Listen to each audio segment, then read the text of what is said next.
Hello, everybody. Another professional interview in the recreation world.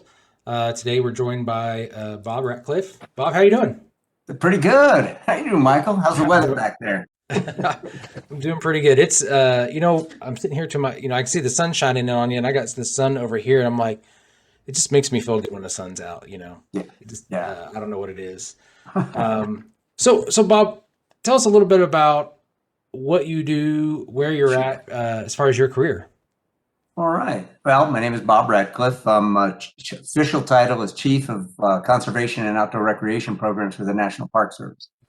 So I work out of Washington, D.C. with the leadership of the National Park Service. But as we'll get into later, this has been the last sort of phase of my career, the last decade or so. Um, and I'm working out of Washington, D.C. A lot of my portfolio is around programs that work both within parks and outside of parks with partnerships. So it includes community assistance programs where we have staff who work in communities to help them achieve their goals around projects that involve trails, greenways, conservation, and open space. Of course, I'm getting a phone call. And that happens a lot. And also National Scenic and Historic Trail System. So that's, across the country, and the National Wild and Scenic River System, which also has hundreds of rivers that are managed by federal entities and protected.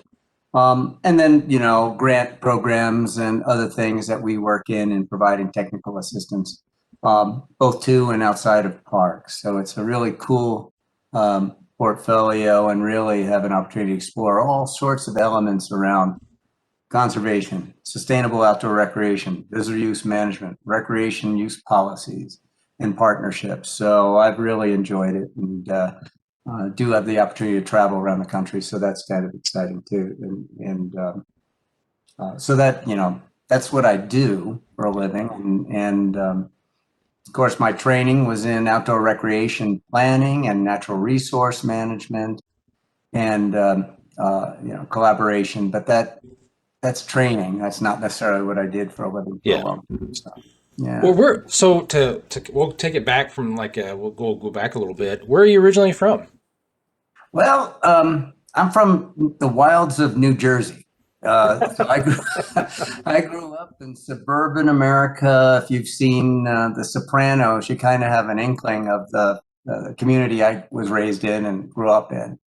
And um, privileged in some ways, but also gritty in others. And but I always loved the outdoors, and kind of got an introduction through in the times, the 50s and 60s, was Boy Scouts and camping out, and Sure.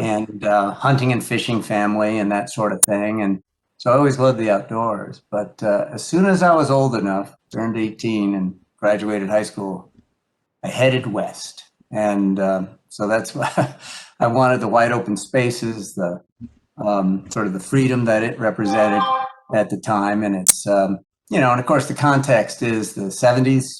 Kent Hmm. State happened, and there was the environmental movement, the Sure. first Earth Day. Really did engage me into a career path that ultimately led me to where I am now. It's kind It of was like the convoluted for sure. yeah, but it really was like that something was bubbling and it started to really happen, right? Yeah, I know. I always encourage, whether students are sort of understand, where their field evolved and how it came about, and the history of conservation in America is long and is interesting. But and then outdoor recreation too. And so what I'm talking about is not new, and what we're doing now is not new, but it sure is matured a lot, and are much more refined, and is much more professional, and is has a great deal of body of research behind it. So that's cool to kind of see evolve, and have been part of, And So so, so you- so you head out west. yeah, I go out west. I head to a college. Yeah, I read about, back before this internet thing, there was the Encyclopedia Britannica, and it had a annual yearbook which highlighted like new stuff. So if you wanted to look something up, you didn't Wikipedia it or Google it. You had to actually read and find a book. Right. And that book had an article about an experiential college that used the outdoors for as a medium for learning. It was called Prescott College, and I was like, "That sounds cool," you Yeah. know. And I'm gonna go there. So I did. Got a scholarship and went to a place called Prescott College. And the first 3 weeks at Prescott College at the time, you had orientation, which is they threw you in a patrol, like an Outward Bound style program, and stuck you out in the woods with a bunch of people you didn't know for 3 weeks. And my introduction was in the canyonlands of Utah, and I was sold.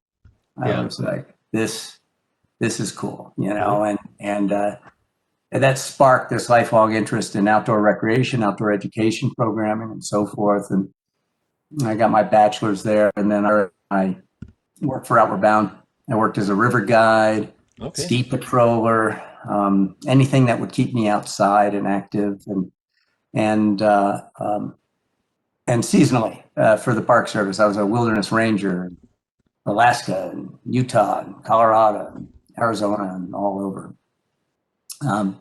But eventually it was like, oh, I kind of I need a real job. I need health insurance. Right. And that's when I went back to graduate school. And Yeah. Where'd you go to grad school at? I went to grad school at the University of Idaho, first at Southern Illinois University, because I had to go wherever they would pay my way. Yeah. But I studied outdoor recreation and recreation management and natural resource management and communications. Ended finishing my degree at University of Idaho, and that to me, graduate school was game changing because I was very much, kind of now I'm ready after 10 years. I didn't go to graduate school until I was 30, so I had this period, of gaining real experience on the ground and seeing what public lands were like and how people used them, things like that. So that credibility helped me in grad school, and that helped me, I'm here, I'm going to get a degree, I know what I want. But it opened a whole bunch of doors and eventually led to a permanent job with the Bureau of Land Management because I couldn't get in the Park Service at the time. But I found the multiple use and the BLM and the Forest Service was really enlightening and really helped me see, the role of what outdoor recreation and the way people use the outdoors and appreciate the outdoors is a resource just like grazing or timber or other natural resource and amenity uses of the public lands. And so that really helped me formulate sort of this approach to professionalizing myself and the agencies around how they manage people and visitors and work with communities around outdoor recreation, especially. So it has evolved considerably. How long were you there at the BLM? I was at the BLM for 24 years. Okay. I worked in Idaho and in Colorado and in Oregon on all sorts of issues, everything from the sagebrush revolution to the spotted owl, and water resources and land resources, and balancing that.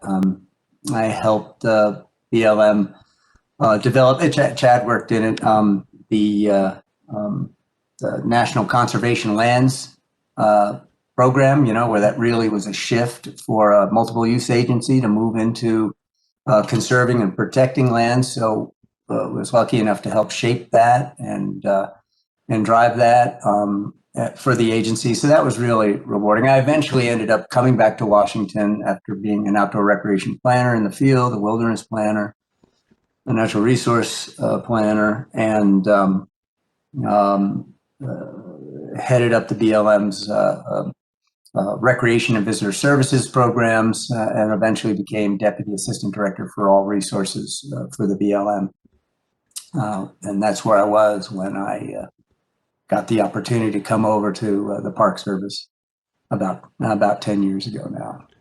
So with the Park Service, when you moved over from BLM, uh, was it the same position you have now, or No, no, no, no. It was quite different. okay? The BLM some of my cohort used to say is, multiple use is not for wimps. Yeah, Yeah. there's lawsuits and NEPA and competing uses, minerals and energy and grazing and timber and recreation. And so that management's a challenge. So to come to the Park Service that has a much more focused mission on conservation was something I always wanted to do because I had been a Park Service, backcountry ranger, river ranger in the day. And, um, it was closer alignment to my passion and interests in both conservation and outdoor recreation. The job I took was a job I had been on my radar for a long time, and actually was sort of a step sideways or down, really, to take a position that sort of aligned better with my passion and interest. All right. And which is a good thing to know in careers. You don't always want to climb the ladder. Sometimes jumping off it and changing ladders is fine, but um, uh, the opportunity to work with communities, to do things that were collaborative, that were widely supported, that help address disparities in access and health and equity, environmental justice, really did make you feel like, this is really good work.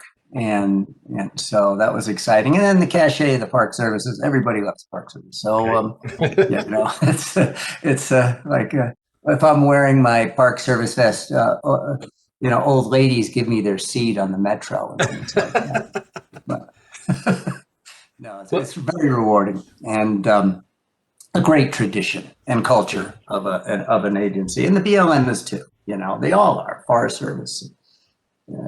I've had an opportunity to work with all major federal land agencies and water agencies over the years, and just extraordinary staff. So public services in your students' sort of range of thought and ideas. It's extremely rewarding. No, we talk about that quite a bit. As where is your heart?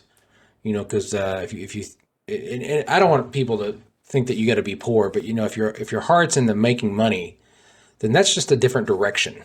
Yeah. If your heart is to really helping, the greater good, or so to speak, or the public service aspect of it, then there's a lot of rewards out there if you stay in our field.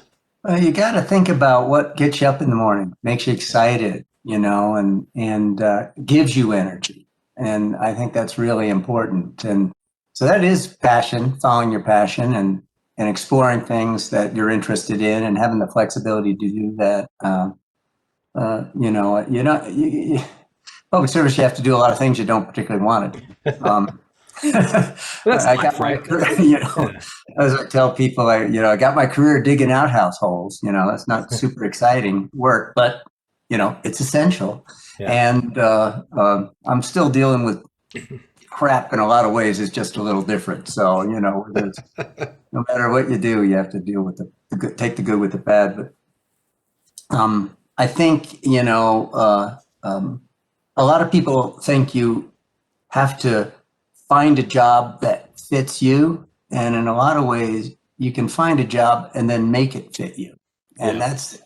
that's a little bit different, mind paradigm shift approach. Don't feel like you're locked in because the job is defined a certain way. And that's what I found in my career, is that people are always willing to help you expand on that and diversify the job or bring ideas to it or new ways of doing things. And if that keeps you excited and interested, then that makes you, doesn't seem like work, really.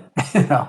I had a friend tell me one time, they're hiring a person, and a good leader will know that they're hiring a person, not a description.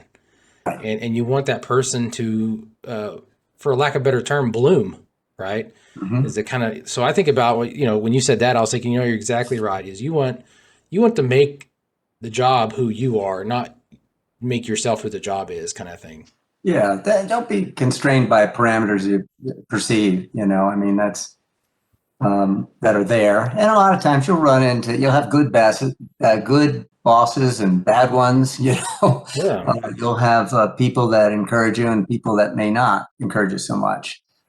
So when you're telemarketing, you're also looking for what's a good fit from an organizational standpoint, what's a good fit for a position standpoint, because it's all fluid nowadays, right? Yeah. And you can define that space by how you you know what skills you bring to it. They do hire. I mean, when I look at how has this person networked, how have they collaborated with others. I look at a lot of the, you know, it's fine you have a degree in, you know, I don't know, rocket science or geospatial analysis or whatever, but I'm more interested in how you've done your job and the kinds of things that you brought to it, you know, Yeah. innovation, risk taking, collaboration. How do you network? Do you belong to professional societies or organizations? It speaks to me about how that individual is interested or passionate about um, what they're doing. So something you hit on is you and I met at a conference. Is you hit on professional associations. Could you expand on like what your philosophy is as how you find those and you know what your philosophy is on what roles you take as part of the association? Yeah, absolutely. Well, there's great ones, you know, and in our profession, they've evolved considerably. And some, I was lucky enough to be, you know, there wasn't a professional organization for outdoor recreation people. And so we created it, you know, and found counterparts. And, you know, so whether it's a society of outdoor recreation professionals or if you have a particular interest in a type of resource, doesn't matter if it's fisheries or river management or wilderness management or National Recreation and Park Association, municipal recreation, or state. There are organizations, and I encourage people to seek them out.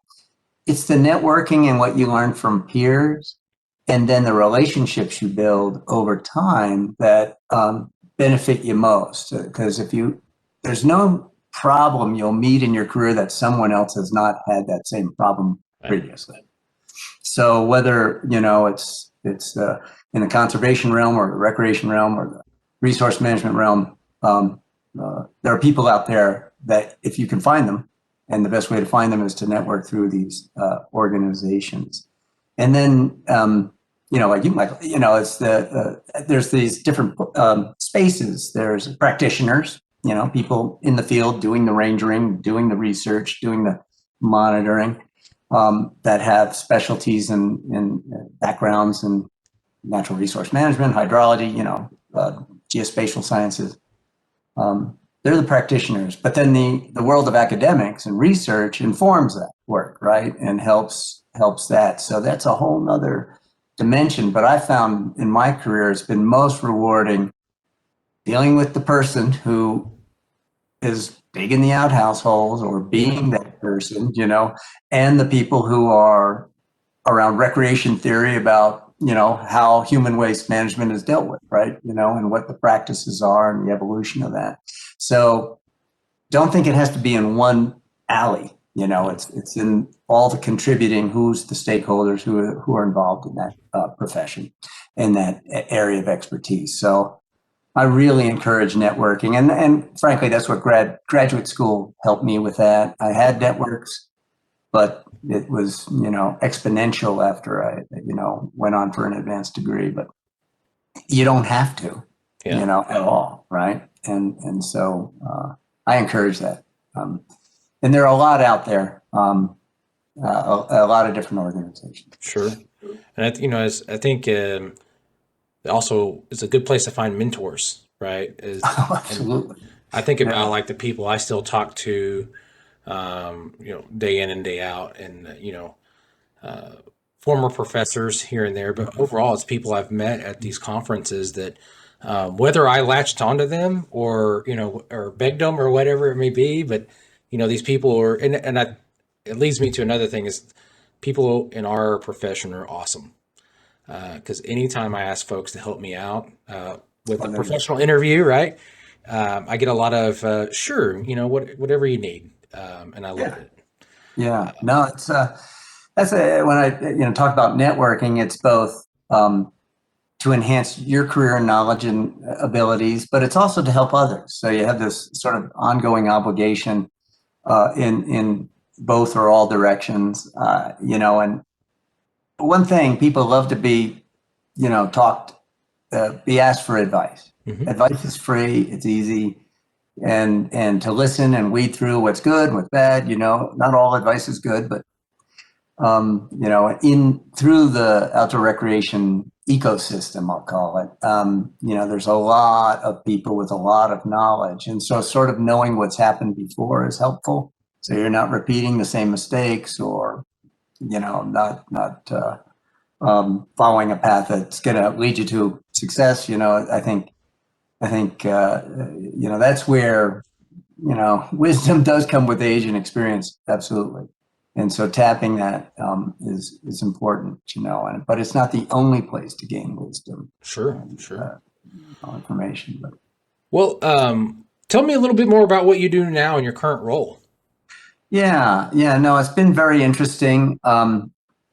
These programs I work in allow me to have quite a lot of flexibility in exploring opportunities for expanding the profession and working towards a sustainable recreation, let's say, or stewardship of public lands, or bringing parks to where people live, as opposed to bringing people to the parks, as was sort of the last century's paradigm. Yeah. Local park and recreation development is really important. Open space creation, repurposing of urban space, climate resilience and sustainability go hand in hand with green space design now in urban spaces, especially, or in communities. So it's the blending of things. And that's what I really like about the work I do now. I work with people who are landscape architects and urban and community planners and outdoor recreation specialists. And all these folks, are very centered around improving the quality of life for people in communities across the country. And we focus our programs in areas that are underserved or may not have access to the outdoors, or want to create outdoor opportunity that sort of builds community vibrancy and resiliency. So the work we do in the programs I oversee, especially the Rivers, Trails, and Conservation Assistance Program, has evolved as a branch of the Park Service. A lot of people think of the Park Service as our Yellowstones and Yosemites, and we do. We have 422 parks, from Civil War and cannonball parks to historic sites, incredible natural resource areas. But the Park Service also has like 50 community assistance programs and other programs that support accessibility, cultural resources, and then community assistance. So working in this realm, and especially with national trails and wild scenic rivers, of course, because they cross many boundaries and many jurisdictions, requires landscape level collaboration, and that to me is the sort of the cutting edge of the work that is in parks and recreation right now. So my suite of my portfolio programs are involve all of that, and we're not big, we're small, few but mighty. So, and all agencies have these programs. So, don't think that, if you're interested in fish and wildlife, they have urban refuges and community assistance programs and everything from hunter education to youth engagement. Forest Service, same thing, community forestry, conservation.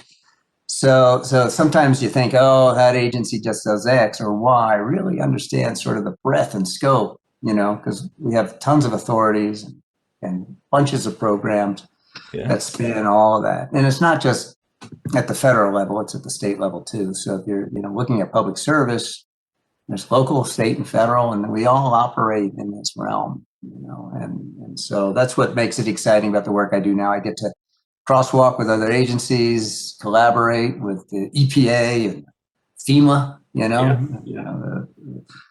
working on climate resiliency has a lot to do with open space. No, And absolutely. yeah, so I think that's a cool emerging field. As an aside, the whole concept of sustainability and climate resilience, that's not going away. It has strong nexus with outdoor recreation and open space management and natural resource conservation.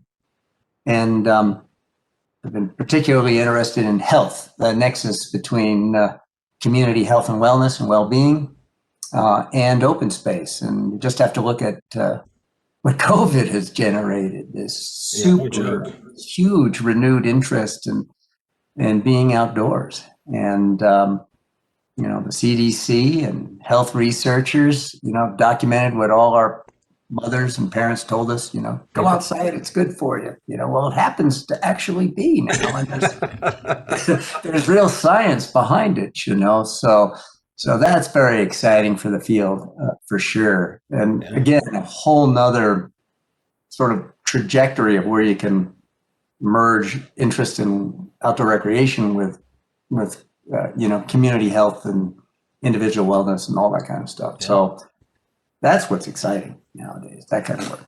So it just sounds to me like you got so many different cool things going on, really. Well, I'm lucky to have programs where I can dabble in that. Yeah. I mean, if you manage a park, it's a challenge, right? You have to open the gates. You have to keep the restrooms clean. You got to keep people safe. You got to keep them from, disturbing the wildlife or parking off the road or whatever it is. So there's everyday challenges of managing a park, but Yeah. they're cool. That's cool too. And you can love a place and get to know a place and the communities around it. But in the work I do, I get to span that stuff and look at how can we bring in innovative partnerships around health or around climate resilience and help our parks and public lands help people and communities, over time, and while protecting resources and sustaining resources, but more people enjoying parks is a good thing. And Well, I know we're challenged by loving places to death. You hear that a lot. Well, it's my belief you can't really love a place to death, but certainly you can not have the resources or the ability or the capacity to manage it properly and right. to make that use sustainable.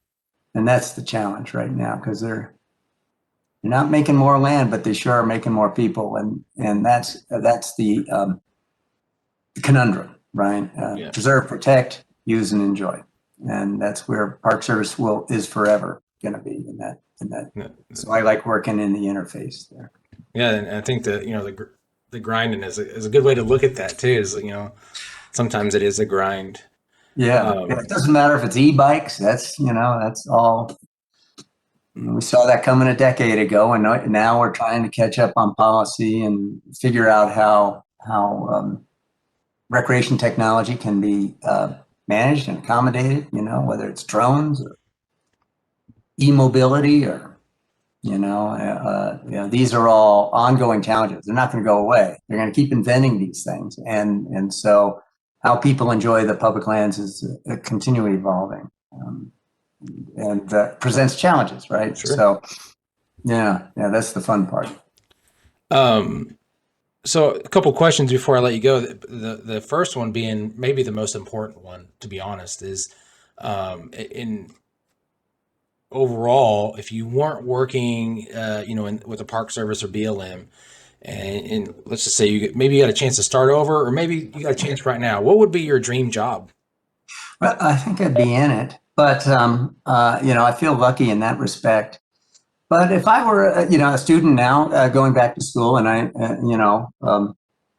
if I knew then what I know now, I would definitely think about how can outdoor recreation, parks and public lands, and conservation contribute to functioning ecosystems and sustainability of society. And that's where the health interface is. That's where the climate resilience piece comes in. And so the expertise now that I find is really cool is around this concept of sustainability, whether that's in visitor use management, how to manage people and help them act appropriately, or whatever the word is, in the outdoors to maintain and sustain.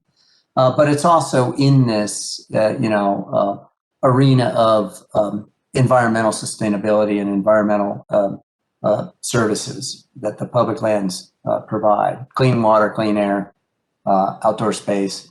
And all communities, large and small, need it. And when I say communities, it's regional concept, local. But that's where it's at. And I would really be interested in things like repurposing urban space. I don't know if your students have ever looked at like the High Line in New York, where an old railroad was turned into an elevated park. To me, that is really cool and cutting edge. Repurposing abandoned urban locations.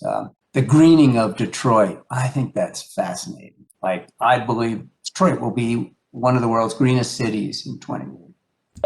And so I think, it's that interface between people and the environment that I think is really cool. I mean, if you love wildlife and you want to protect wildlife, it's not about the wildlife. It's about the people Right. who like or enjoy or want to visit or photograph or hunt wildlife. So it's all people oriented. Yeah. So I think that to me is sort of the future. Is how do we continue to manage these limited resources and have balance that with the increased demand and population growth. And so whether it's urban design or community design, sustainable transportation, alternative transportation, I mean, the world is wide open. But that's where the funding is going to go. That's where jobs are going to be created, and that's where the challenges will be. So there'll be increased investment there and more employment opportunities and Sure. career opportunities. Sure.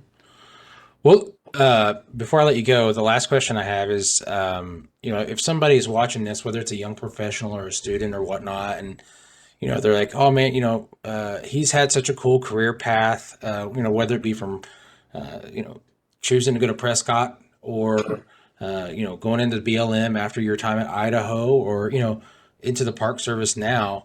If somebody's thinking some of those things are kind of piquing their interest.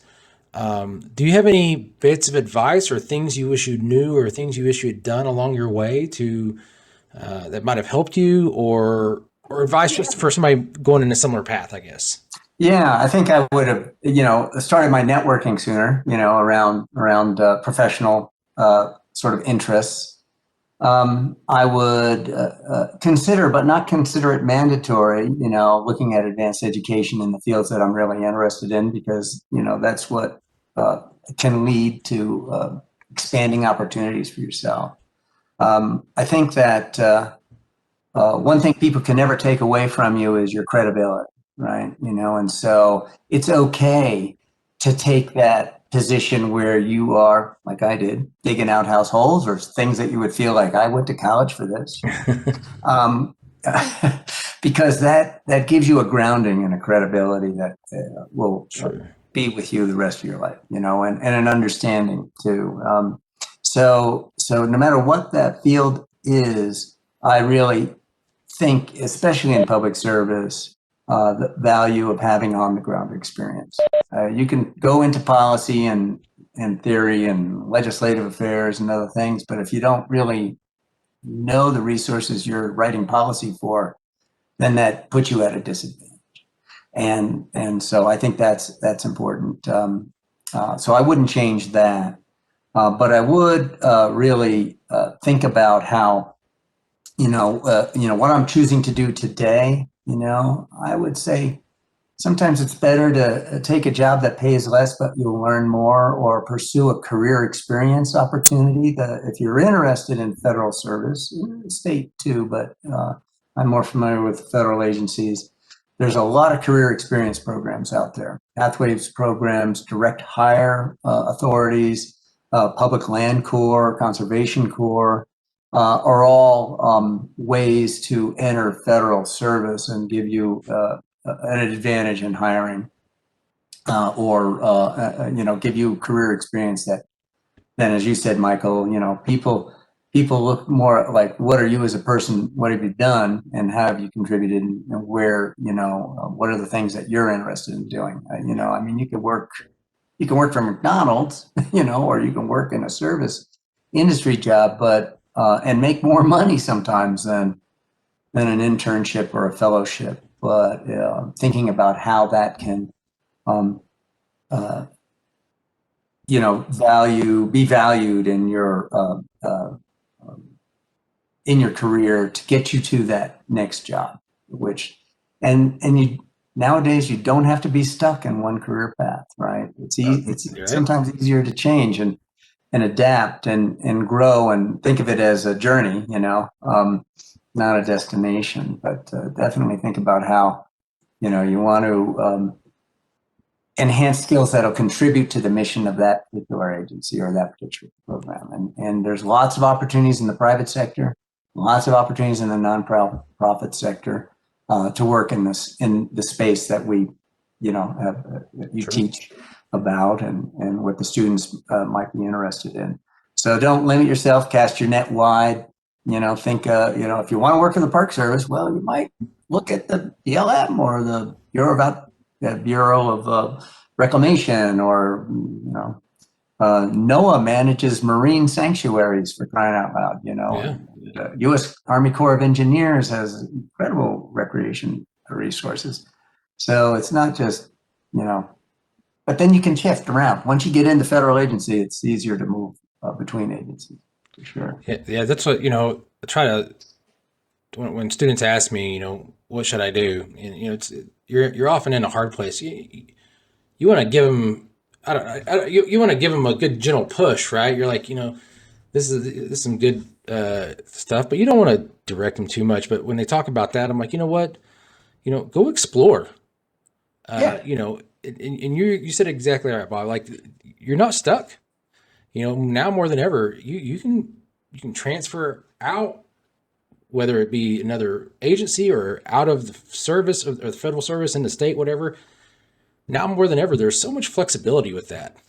Yeah, and it plays great. And if you're looking for opportunities, don't expect like, oh, I am going to apply for that job. And some of the best opportunities that have come along for me, you can create it. Like if you want to go work for the Park Service, go work for the Park Service. Show up and find connections and say, how do I volunteer? Or are there programs? Or can we establish?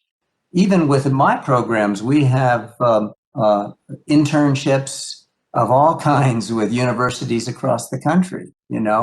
From Texas A&M to Stanford to and these are people who just said, hey, we're interested in forming some kind of relationship and having a program. We've got interested students. So that's where you can find people who say, okay, yeah, let's create something. Let's make something happen in this space.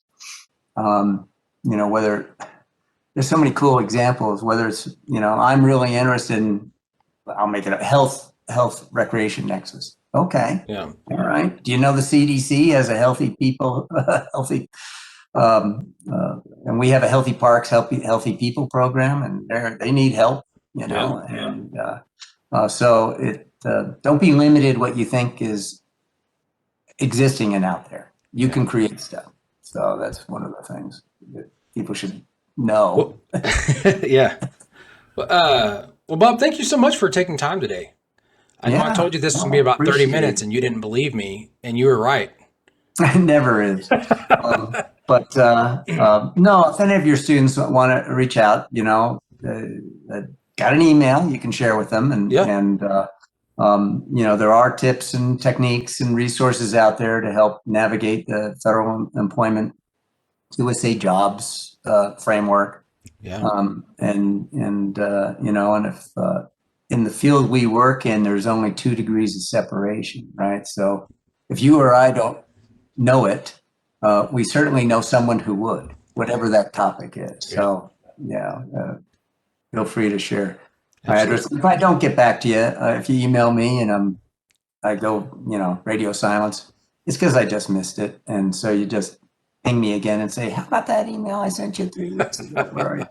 And then I'll wake up and Yeah. reply. I've got to do the same thing. I tell them, if you don't hear from me within like 48, 72 hours, that's because your email got lost in a sea of emails. Of stuff. Yeah. So be persistent. That's good advice too. So, Well, I'll let you no, I go. got to get down there. I want to visit your campus someday, and Yeah. Well, you know, it's starting to get real beautiful here, obviously. But next time in your area, let me know. It's a beautiful area. We've got a lot of recreation opportunities. We got 2 national forests, north or south. You can yeah, pick. Hot Springs is celebrating. yeah. I Making know. I love anniversary. those So hot springs and the little all the historic site there, yeah, and it's you've got trail systems and you've got park systems. I mean, there's such cool stuff in Arkansas. well, a lot of Absolutely. people, like, why'd you move to Arkansas? And I'm like, I can't believe you're asking me that question. To be That's because honest, they haven't visited. yeah, They don't know. it's Yeah, it's incredible. It just yeah, is. So, yeah, absolutely. well, anyway, I'm gonna let you Well, go. cool. Uh, Yep. we'll keep in touch, and hey, I hope everything's going good for you overall. Oh yeah, yeah. It's always great. So thanks for Yep. the time today, Michael. I Uh, appreciate your no, thank interest. you. We'll talk to you soon. All right, thanks. Bye bye.